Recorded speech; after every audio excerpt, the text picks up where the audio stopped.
I would like to take a moment before we get into today's main episode and to talk about my sponsor for the podcast. Podmatch is a new podcasting site dedicated to all podcasters. The platform helps hosts get connected with potential guests to appear on their show, as well as allow guests to find podcasts that will give them a chance to share their story. Podmatch offers many tools to help organize your page, from to-do lists to episode planning to potentially appearing on a leaderboard. Podmatch has it all. The best part, you have the potential to get paid. And who doesn't like to get paid from home? I like to. With an easy sign up, you can start connecting with podcasters and guests immediately. I have been a part of Podmatch since the beginning of May, and I have got to say that it was the best decision I've ever made because Podmatch helps your podcast grow. It helps you get connected with people that have very interesting, very compelling background stories that are just waiting for their story to be shared. So if you are a host or guest and would like to start building professional relationships, explore more opportunities, and have your story shared, I highly suggest that you sign up with Podmatch today by going to joinpodmatch.com/lethal venom to start expanding your network in seconds.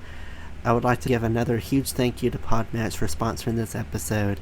Now on to our main episode, and again, you can sign up at joinpodmatch.com/lethal venom to begin your podcasting journey today. Hello everyone, happy Friday. Hope y'all are having a great day. Welcome to the Lethal Venom Podcast, the show where I talk about anything I want with the honest to God truth, no lies told. And today I'm joined by Mr. Brandon Pflieger. He is a former marketing agency executive turned serial entrepreneur who has built and scaled multi-million-dollar operations. Today he serves as CEO of Capital Growth Partners, which is a consulting firm dedicated to helping small business owners grow smart, lead effectively, and most importantly, increase profitability. With deep expertise in operations, HR, and revenue-driving strategy, Brandon brings a no-fluff, results-driven approach to business. As the owner of multiple ventures, he understands firsthand what it takes to thrive in today's fast-moving small business environment. So, Brandon, welcome to the show. Thanks, Noah. Thanks for having me. So, I kind of thought a little bit about yourself, but if you could just go in a little bit further in introducing yourself and a little bit about more what you do. Sure, yeah. I'll go back a little farther. Just kind of, we kind of talked about what I do, but generally speaking, from a nice middle income family, I grew up in the fitness industry. So I actually decided not to go to college initially. It just wasn't for me. I was in a not dark days, but I wasn't doing as well when I was in high school. So I decided to kind of just go and start working. Worked in the fitness space for a long time, about 8 years actually. And then I branched out into marketing. And I joined a company. I eventually became the CEO of that marketing firm, where I worked in there for about 5 years, and we went through an exit there. So once I was done with marketing, I wanted to get back to fitness. So that's where I am today. I operate fitness studios, so think boxing mixed with some hit training, so a little bit on the exercise side, and then I do consulting as well for small businesses. I'm a big believer that small businesses, especially nowadays with everything going on, just need a little bit of a push to help get them started. So that's what I do. I help businesses launch and help them from like financial aspects to just like how to hire people, recruiting, all that fun stuff. So, what are some common mistakes small business owners make when they're trying to scale, and what's some tips that you can give them on how to fix it? Yeah, I would say number one mistake I see almost in every small business, Noah, is kind of a misconception about marketing. There's a lot of what I will call bad actors out there in the marketing space, meaning they give you advice like, "Hey, you can just go knock on doors and grind it out, and you'll get your leads, and then you'll be able to convert those leads into customers, whatever your business might be in, right?" And I find that you really do have to have a proper budget aligned to marketing. So I think that's number one, is making sure that you have a budget aligned to, what you're going to do. So for example, if you're running let's call it a pest control business, you have to have digital marketing budget behind there. I think probably everyone listening, because we are on a social media platform, in most cases listening, know that social media is really important. And you'd be surprised how many business owners try to get by without doing anything on social. So that's number one. I think the second most common thing I see is people and making sure you have the right employees in the right seats in your business.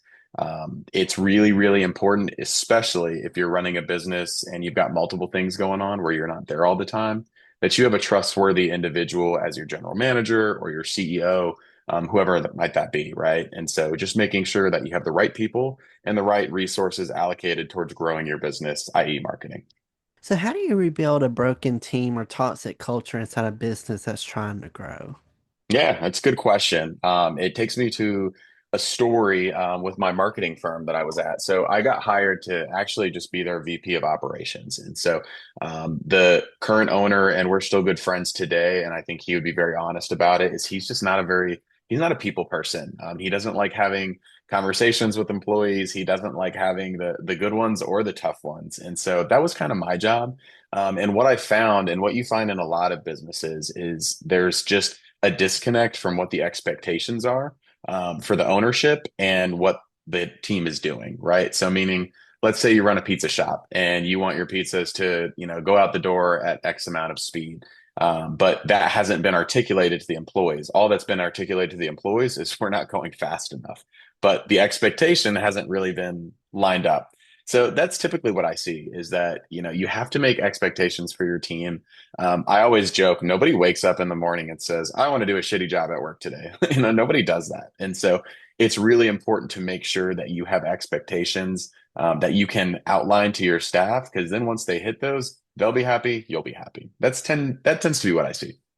So, what's the first thing you look at when a comes to you and says, we're stuck or we need help? Yeah, I think there's two situations that when a business comes to me, they're in usually. It's either they're starting off and they want to start the right way, or maybe they've been in business a year, maybe 2 years, and like to your point, they're stuck. They're either not growing or they're actually contracting, meaning they're not taking in as much revenue as they used to. So if it's the latter, where somebody's either struggling, like they've just stopped growing, or they're going backwards, I usually find that ownership has either decided to move out, meaning that there's less presence and there's less management of the team and the KPIs, the key performance indicators around the business. So that's number one. I look at, is there a clear understanding of what our goals are? So I can tell you, for example, in the fitness business, you have to have people coming in your gym. If you don't have people coming into your gym, you're not going to be successful. So, do we have leads coming in the door? Now, once we have those leads coming into the door, are they having a good experience? I think that's the next place I always go. No matter what the business is, there's some sort of product. So whether it's a gym workout or whether it's a pizza, like we talked about earlier, it's got to be good. The customer has to be satisfied. So that's sometimes where I see things flip too, is that you start off, you're really excited about whatever it is that your business is, you're doing a great job with customers, and then a year in, you start to slip a little bit. And maybe you've made a little bit of money, you're kind of cruising, and you don't realize that your product's actually gone downhill. So that's the next place I go. So first is the people and the expectations. Then I go to, what exactly is it that we're trying to achieve? Is the product any good? The last piece I think comes down to, as you grow a business and you start moving from the $0 to $1 million stage, and you go past $1 million in revenue, you have to start changing your mindset. You can't do everything on your own. I see a lot of businesses that the owner is trying to do everything, right? From calls to management to marketing to, financial analysis, and they're doing too much and they're not doing anything very well. So as you start to scale a business, you have to bring in new people, which means investing in your people, right? And paying people well and making sure that they're happy, asking the questions, what they do this weekend, how's their family, how's their spouse doing? Some of that stuff goes a lot farther after you're in business for a while versus at the beginning, if that makes sense. What do It's now starting to thunder. Love that. Uh-oh. What do most consultants get wrong about marketing, sales, or operations, or all of the above? Yeah, well, we can break them down. I would say from a marketing perspective, most consultants are very, very focused on or I would say quantity of lead, how many leads you can actually get in the door. And while that's not a bad way to look at it, more leads are usually better. You really want to look at the quality of the leads. So, for example, in the gym business, I could have 10 people come into my door, or I could have five. But if those five people are really interested in my product, They already know what it is I do. They're interested in boxing. They want to lose 20 pounds. Those are much more quality 5 leads than 10 leads coming in the door, all of who like kind of know what we're about, but don't really know who we are. So I think quality comes into play on marketing. From an operations standpoint, I think you've got to know your numbers. I'm very surprised. I'm not anymore because I've been doing this for a while, but I've always been very surprised how many business owners don't know how much their overhead is. Meaning they could be making a ton of money in the door, but they're spending that much money as well. And they're either not making any money or they're actually losing money. And so really looking at your financials and understanding, what money you're spending. Is it that you just went and bought a new car because you thought it was cool and you've got all this money coming in the door? Or is it that we've got too many employees, or we don't have enough employees to service what we're doing, and we're starting to lose on revenue, right? So that's kind of the way I look at operations. Sales, I find, is all about a process. A lot of businesses don't have a process in place for their sales team, and so if you just kind of, let's say I hire you, Noah, and I just say, "Hey, go sell this pen to this guy that's coming in the door right now." You're probably not going to exactly know what to do right away, or you might do it a different way than what I want. And so, what I find that I try to do with business owners is help them create a process around their sales. If I'm selling gym memberships, there needs to be an intake, right? We've got to know what this person wants out of the gym. We know they walked in the door with an interest in boxing. That's all we know so far. So we got to ask questions, right? So that's what I find on the sales part is that most good salespeople ask questions. Bad salespeople tell you how fancy their equipment is. You know what I mean? So, can you walk us through a turnaround story where you've helped a business go from flat or thriving, or just share a few experiences that you've had? Definitely. Yeah. I was just talking to a business the other day, and the one thing I don't do on my end, Noah, is I don't lead businesses on. So sometimes if there's an only need for me to be in there an hour a week, that's what I do. There's a lot of consultants out there that say, hey, you got to sign this 12-month agreement and spend X amount of money on me per month. And I really just came in. It really came down to this person's general manager. So I sat in a meeting with him and his team. I heard how he was talking to the team. This is the owner, by the way. And then I heard how his general manager was communicating with the team. And then we had kind of a 1 hour meeting right after that. And the first thing we talked about was the manager. The manager wasn't very pleasant. They didn't have very much excitement, and optimism about the business. They were just talking about all the challenges that were around the business. And at the end of the day, they just didn't seem like the right fit for that franchise and what they were trying to accomplish. So in that case, it was as easy as saying, "Hey, look, I know this is going to be a hard conversation. There's a couple other things we can look at first, but I really think it comes down to this person." And those are hard conversations. It's never fun to have to let somebody go. I've been let go before. It's never fun. It's not an exciting situation to be in, but sometimes it's better for that person from an empathy point of view. I think it's better for the person that you're letting go and your business. So he let go of that person. Within 3 months, he's turned around his business. He was losing money at the time he came to me. He's making about $4,000 or $5,000 a month now on his business. And you can imagine the stress that comes off your shoulders when that starts to happen. And that was really from 2 hours of working with me. And so that's a great story. And I'm super excited for him, and I'm going to keep in touch, and hopefully he continues to be successful. Have you had a business that's reached out for your help and then you've kind of given the advice and then they kind of turn around and say, well, I don't like what you've given me. I have just shut you out? Absolutely. Absolutely. It happens more often than you'd think. It usually happens in businesses that have been slightly successful already. And by that, I mean, there are a couple businesses out there in like $1 to $5 million range that we work with. And, they've had some success. You don't get to $5 million in revenue from, not knowing exactly what you're doing. So they knew how to Right. sell. They knew how to, they had a good product because people were buying it. Mm. But they were going through that kind of scaling process. And I always find that it's interesting to watch a founder go from being the founder to kind of getting out of the way and letting his team work and trusting people. So that was kind of the situation. This gentleman, won't name names, but this gentleman was not willing to get his hands out of the business and trust his second in command. And we had a couple conversations about that. I noticed that nothing was really moving. We kept we kept meeting, he kept paying me money, and we weren't moving in the right direction. And he wasn't changing his behavior. So at the end of the day, I had a conversation with him about it. I said, look, you've got to make X changes. We've talked about this 3 times. And if you're not willing to, your business isn't going to grow. And maybe there's another consultant out there that'll tell you something different, but it's not going to be me, right? And so, yeah, he decided that we should part ways. And so it happens all the time. I think sometimes you've got to go through pain in order to learn. I've been there. I've been the one stuck in the mud and unwilling to move. And so I think it's really important to know that sometimes failure leads to success, but it's always sad when you watch someone going through it. It's going to Mm, happen eventually. Rock yeah. bottom's never fun. You know, to have an opportunity to have someone like you come along and help give advice, kind of, I don't understand why people would turn you away. Because if I was struggling, if I had a business that was struggling, I'd want all the help I could get to help figure out and pinpoint the problem and fix it to where my business will continue to grow and it's like asking for help on something and then get mad on how they show you. I just don't quite really understand that. Um, Yeah. what are I was going to say some, it's a little bit of go ahead. pride. I think it's pride at the end of the day is that sometimes people get so stuck into an idea.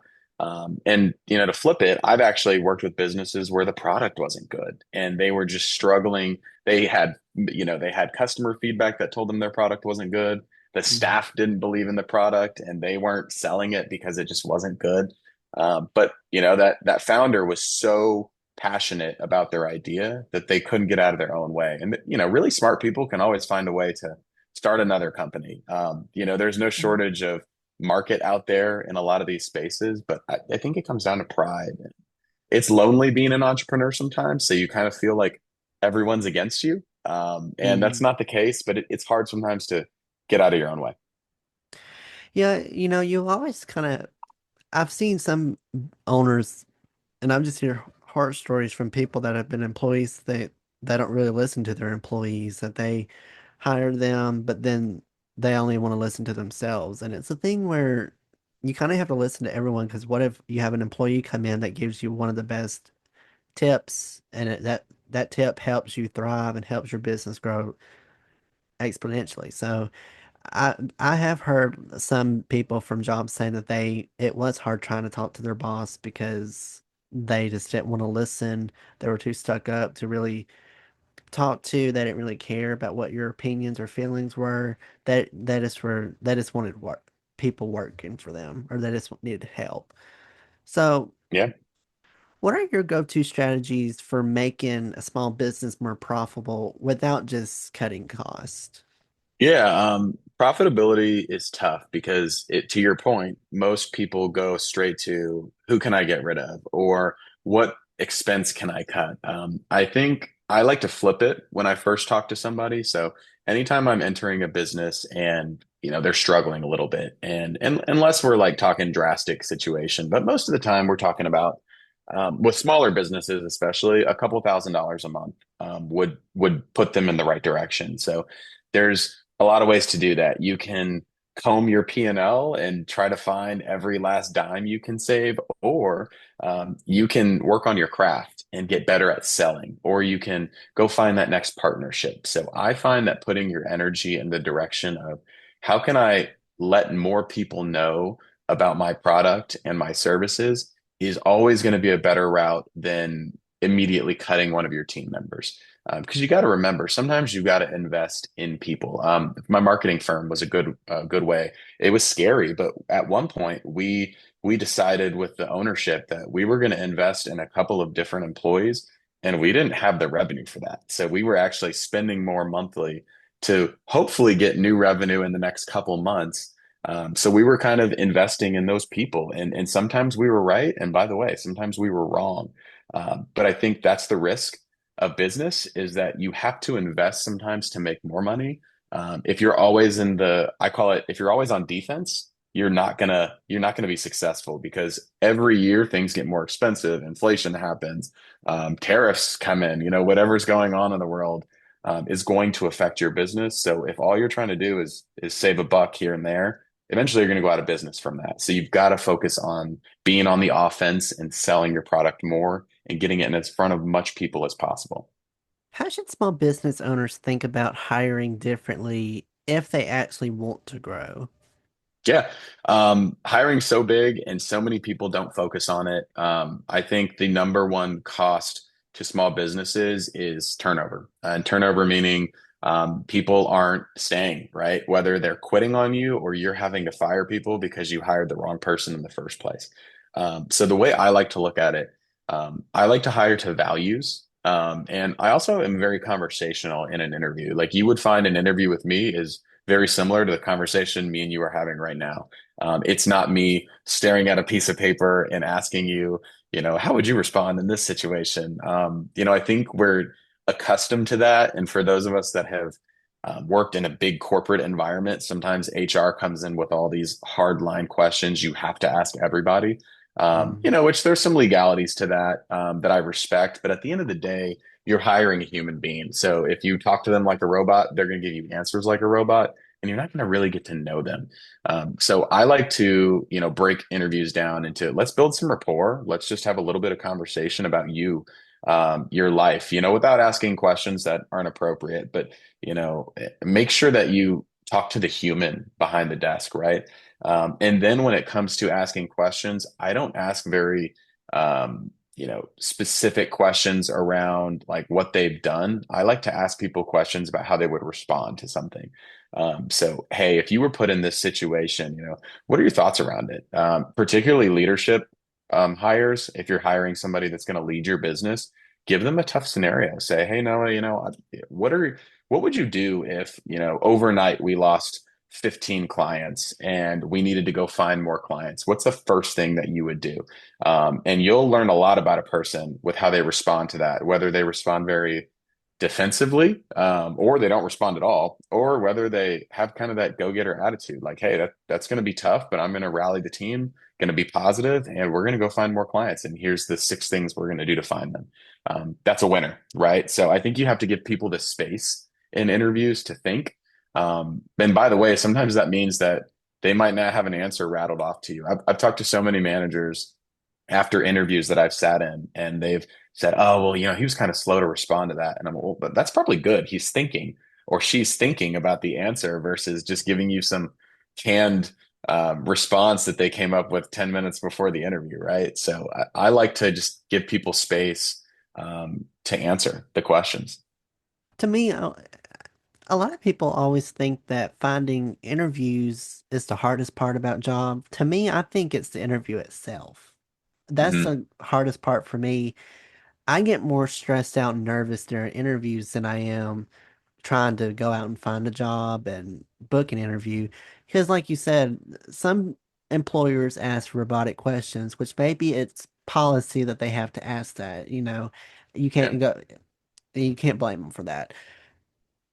But I would prefer asking questions more thought-provoking, and just because you ask or like think for a long time, that shouldn't count against you. You're actually, like you said, thinking of a good Exactly. I answer. mean, And I saw this the other that I don't know if this was just like a made up thing or someone, but someone had applied for a job somewhere and the employer replied back to them and said, unfortunately, we're not going to proceed with your application or anything. And then below they actually gave a reason why they didn't hire them. And they said, well, future reference, don't be asking in interviews how much you pay and all these like generic questions. And I thought, what else are you supposed to ask? I thought, I don't yeah, want that's to strange.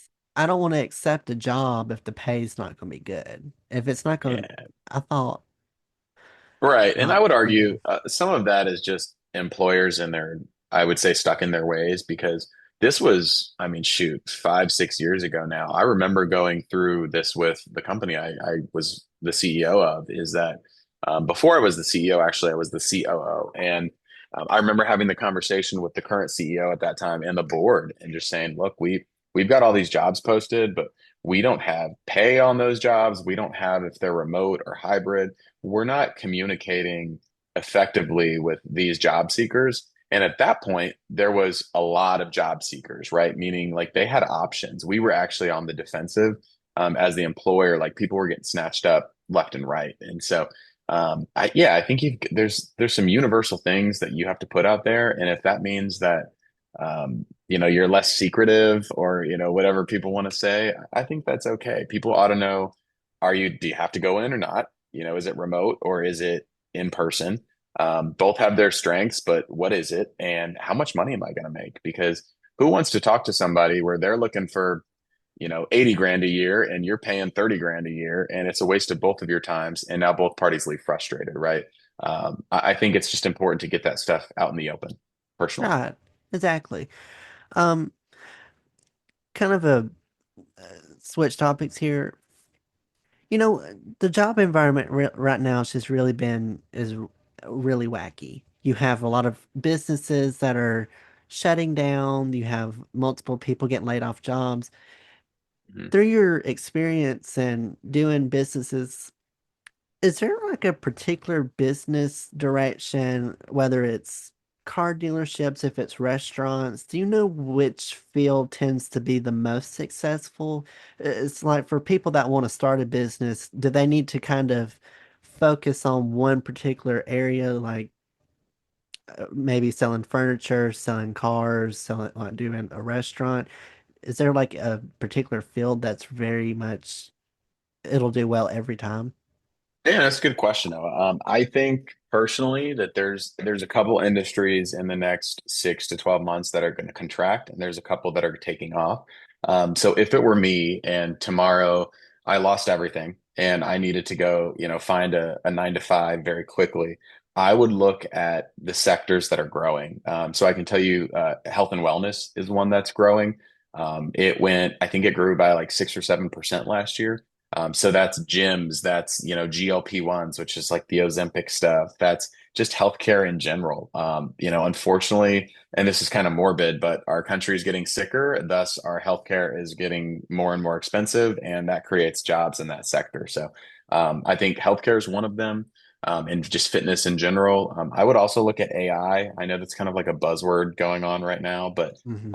I'm a big believer. I know a lot of people are scared of AI and it taking their job. I think it's only going to take your job if you don't know how to use it. For example, I use AI almost every day for all my different businesses, for my fitness studio, for my consulting company. And what it really does is it doesn't do the work for me. If I were to just say, "Hey, AI is going to fix your business," it wouldn't. But what it does for me is it cuts my time down significantly. So I think if people can get familiar with the chat GPTs of the world and all the other AI algorithms that are out there, and they can bring those skills to interviews, that's really going to impress future employers. But yeah, anything in the tech AI sector, that's also going to continue to take off.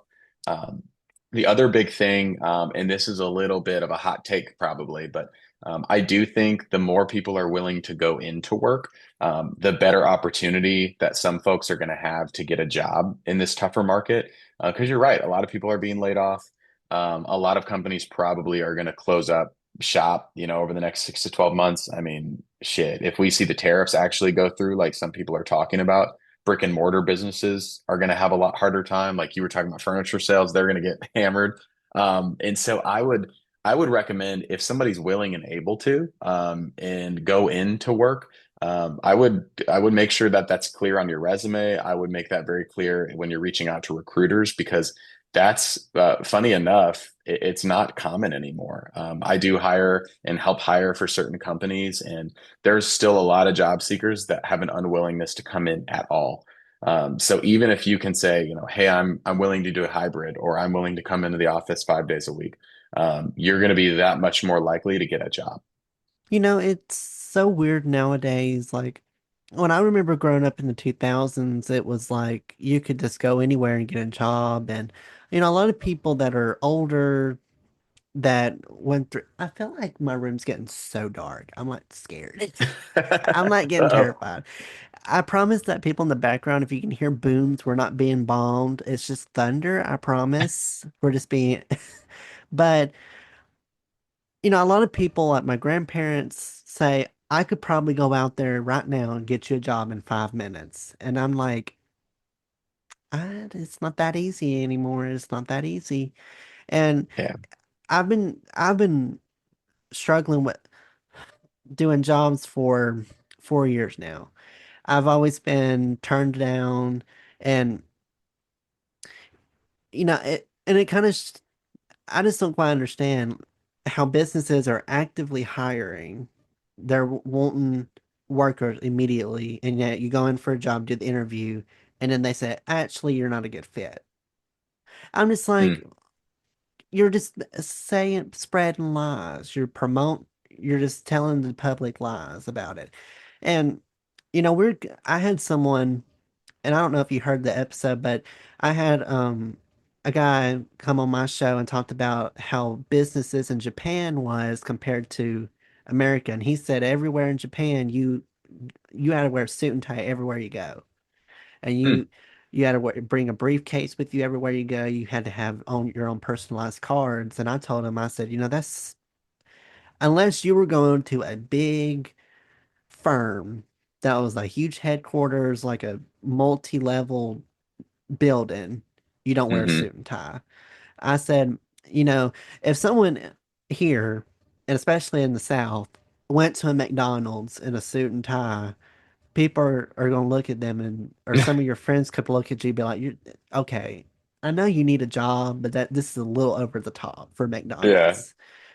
But over in Japan, apparently, it's not that you Hmm. have to like dress up everywhere you go, and it kind of just shows you how different we are. So, um, kind of going back to what you said about AI, do you see AI becoming so powerful to where businesses could just fully run off of AI?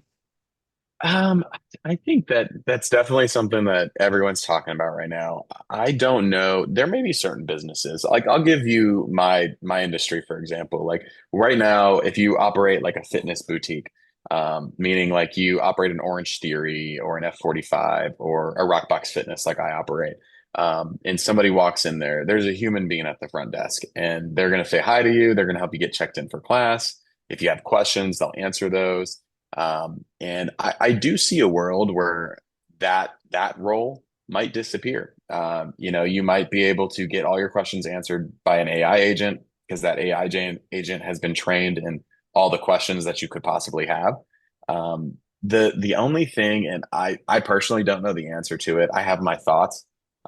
Is you lose the human touch to things, and that's what people seek out. I think so much there's so many issues with our young generation right now, including Mhm. my generation. I just turned 31, so I'm not super old. At least I don't like to think I am. And there's people that don't know how to communicate, and they don't like to go out, and they don't like to have conversations because we're accustomed to just getting everything we need at the tip of our fingers, right? Our phones. Yep. We don't know how to. I grew up. I had a phone, but it was one of those razors. I don't know if people know what those are still, but those razor phones that you didn't like scroll on Tinder and stuff back then. I met my Right. husband going to a bar, right? And so that's kind of I think the downfall of AI, and I'm not sure how it's going to go. I mean, I don't think that I'm going to be able to replace every one of my employees in my company. No.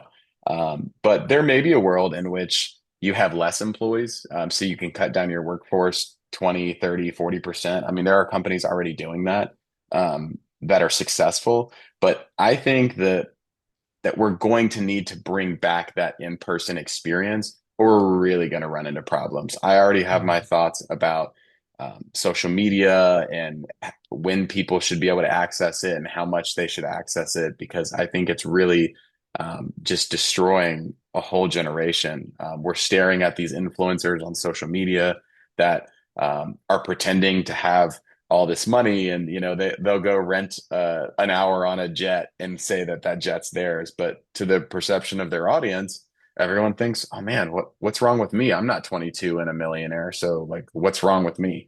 And I just think we've got to get back in person. So to answer your question, I don't know, but I hope that AI doesn't take over everything because I think we need that in-person experience.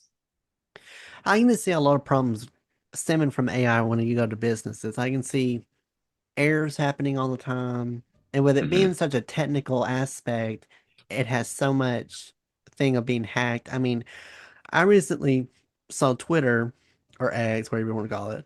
The Grok AI chat had to get disabled because I think it had gotten hacked and they had to discontinue it off the app. So Grok is no longer a thing on X anymore. You can't use it. They've discontinued it. So I think you have to have like the app now. I think they've Hmm. had an app. So I can see like businesses being hacked, and I think it'd give more a chance for places to be robbed as well because I mean if it's all AI ran and there's no employees, I mean a computer can't stop you. I mean, Nope. maybe they can do some kind of thing where if they sense something's happening, they can lock the whole store down. I don't know. But I just feel the AI could be hacked easily, that it'd be more primed for it to be raided, or it could be robbed easily. So I see like good and bad stuff come from it. So what's one unpopular opinion you have about entrepreneurship or business growth that actually works? Unpopular opinion. Yeah, I would say that, and this goes to employment, kind of like we were saying, is that I think a lot of times business owners sit with the wrong people on their team.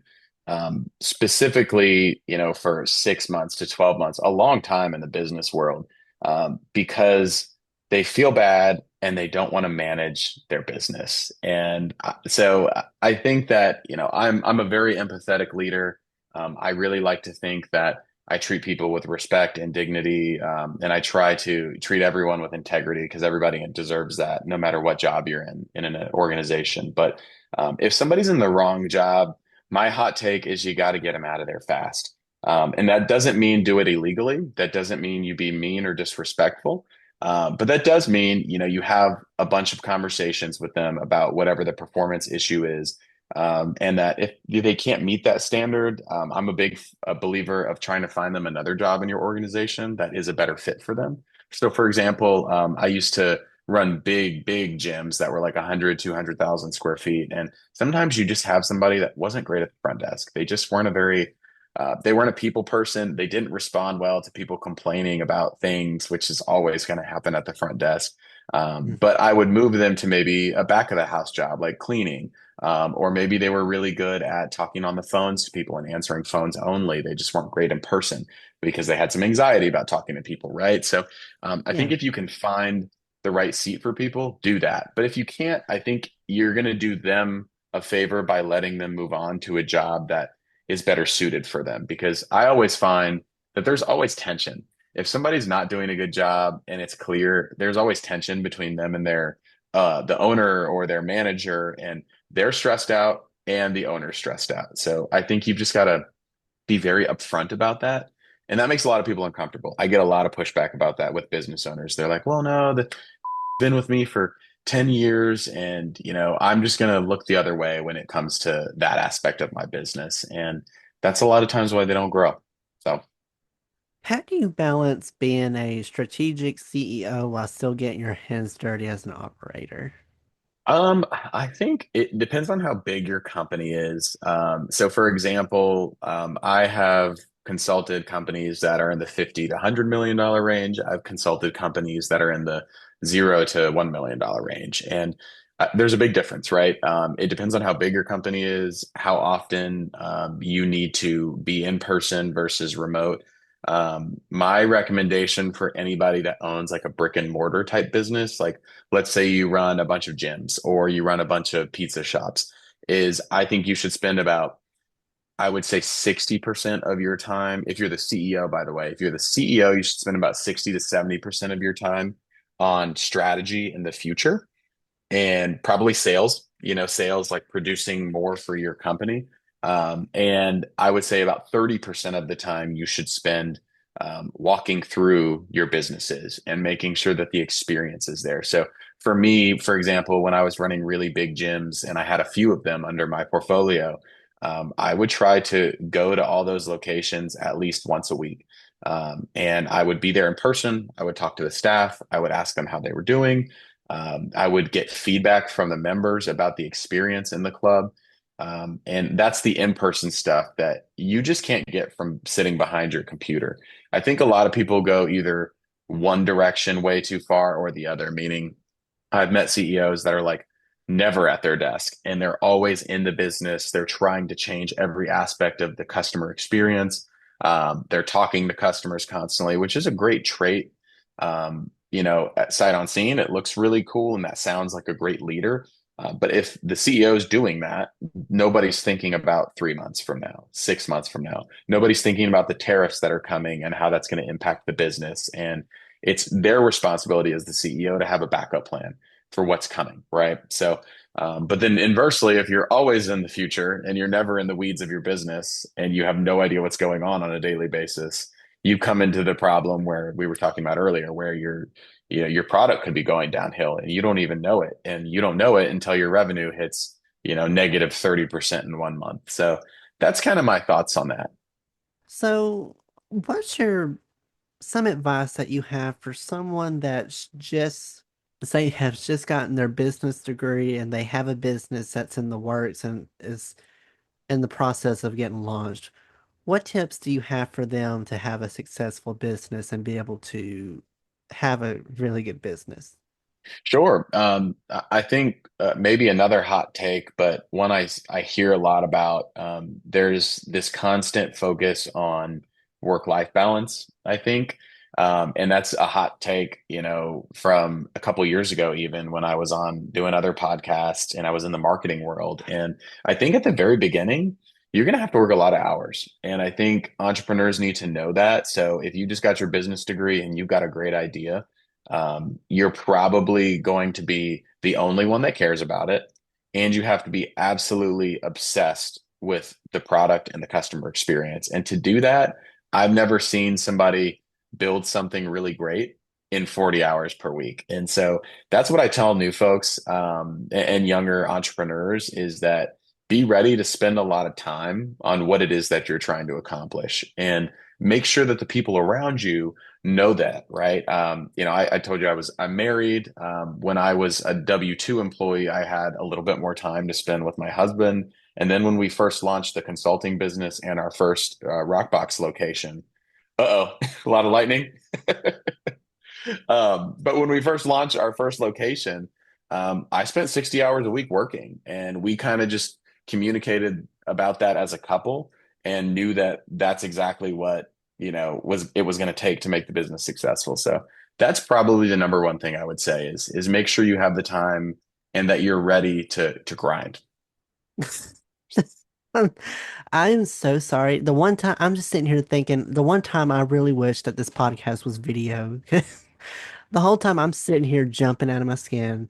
There's big flashes of lightning. For people that don't know, storms here, we have very bad lightning and thunder, and there was a big flash, and I just had a huge freak out moment on camera.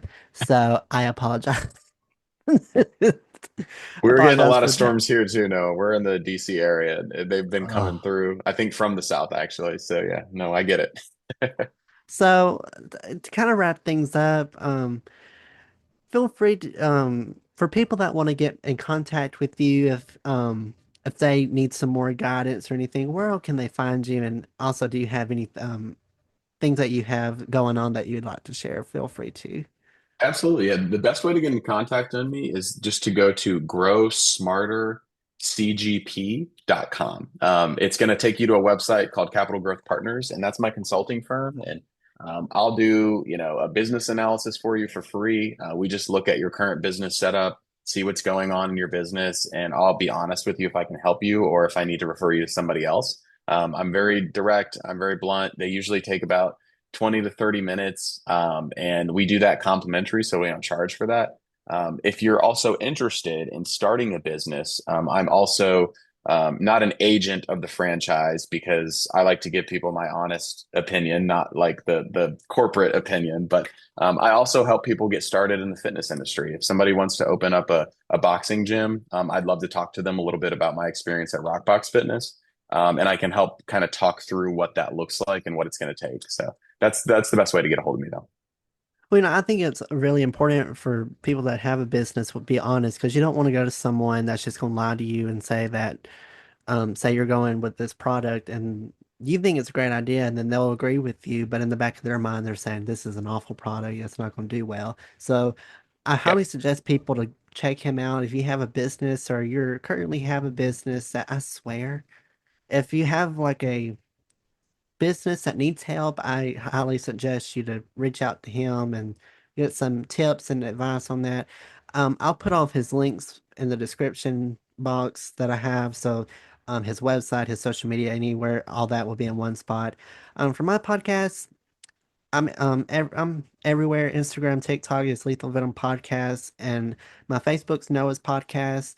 Lethal Venom's available wherever you get podcasts from Spotify, Apple Podcasts, Amazon Music, iHeartRadio, Pandora, YouTube. I mean, it's everywhere. Just search it and it'll be there. Um, but yeah, do you have any last remarks, Brandon, before we wrap it up? No, I just appreciate your time, Noah, and I hope that storm passes soon. It better because I've got two more interviews later and it better be gone. So I wanted to give a huge thank you to Brandon for being on today. I hope my listeners get, have some takeaways from it and learn some stuff and hopefully get reach out to them. I appreciate you all for listening, and I'll catch you on the next episode of Lethal Venom.